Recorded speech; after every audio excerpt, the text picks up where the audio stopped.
大家好啊，我係 Tiffany，今日就會用電飯煲整蛋糕，先睇睇今日材料嘅份量先啦。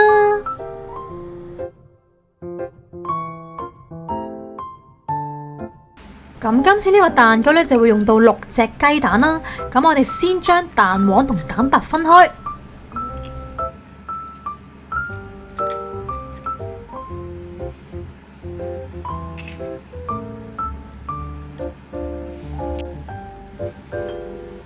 然後就用打蛋器將啲蛋黃攪勻佢，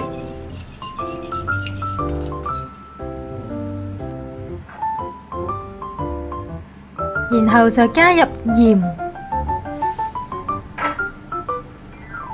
跟住就加入雲呢拿油，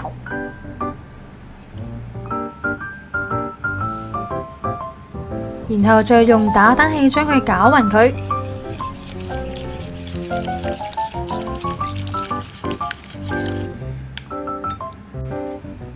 跟住就將砂糖分3次加入蛋白裏面。我哋而家先放第一次，然後就用打蛋器高速咁攪勻。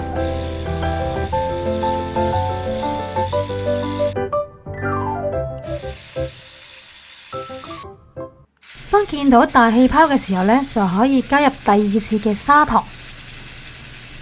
咁記住係一路落砂糖嘅時候一路攪勻佢。當打到見到細泡沫嘅時候就可以加入第3次嘅砂糖。打到啲蛋白起到個尖角就 OK 噶啦。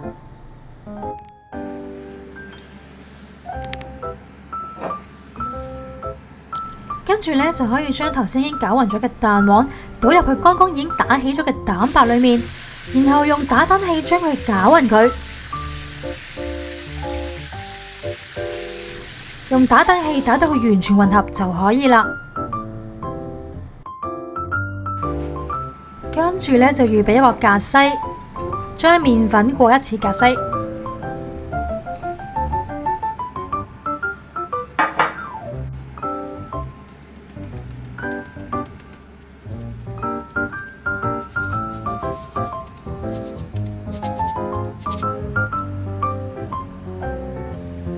然後用打蛋器輕輕將佢攪勻佢。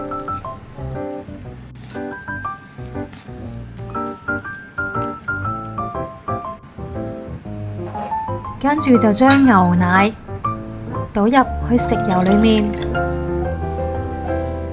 然後用打蛋器將佢攪勻佢。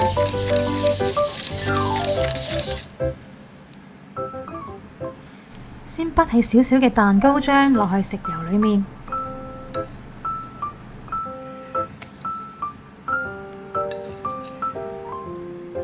用打蛋器將佢攪勻佢。攪勻之後就可以倒返落去頭先嘅蛋糕漿裏面，再用打蛋器將佢輕輕咁攪勻佢。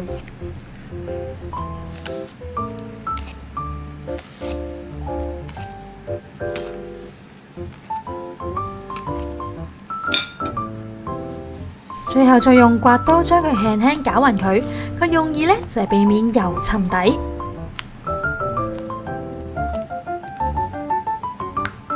咁搞到佢完全混合就 OK 啦。咁跟住就預備一張牛油紙。咁如果你哋個電飯煲係嗰啲熱結煲，唔容易黐底嘅話就可以唔需要用牛油紙嘅。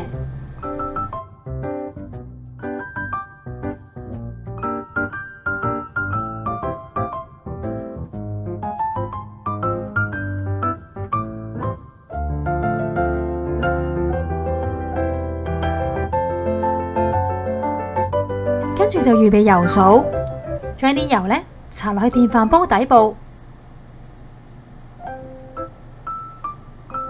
然後再放入牛油紙，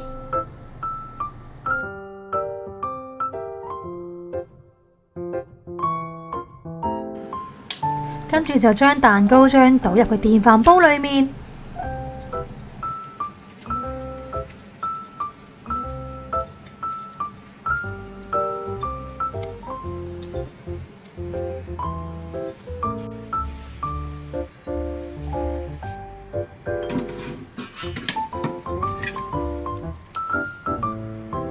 跟住就可以冚蓋焗佢50分鐘。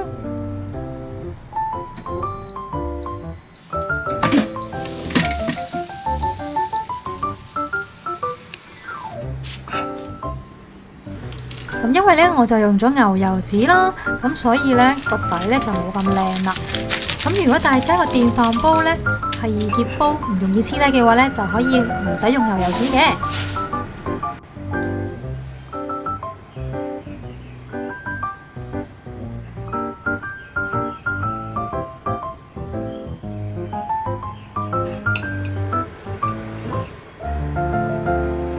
大家可以睇下呢個蛋糕。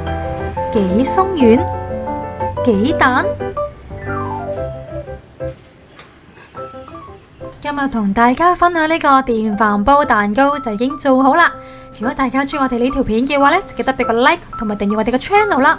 咁下次再同大家再見，拜拜。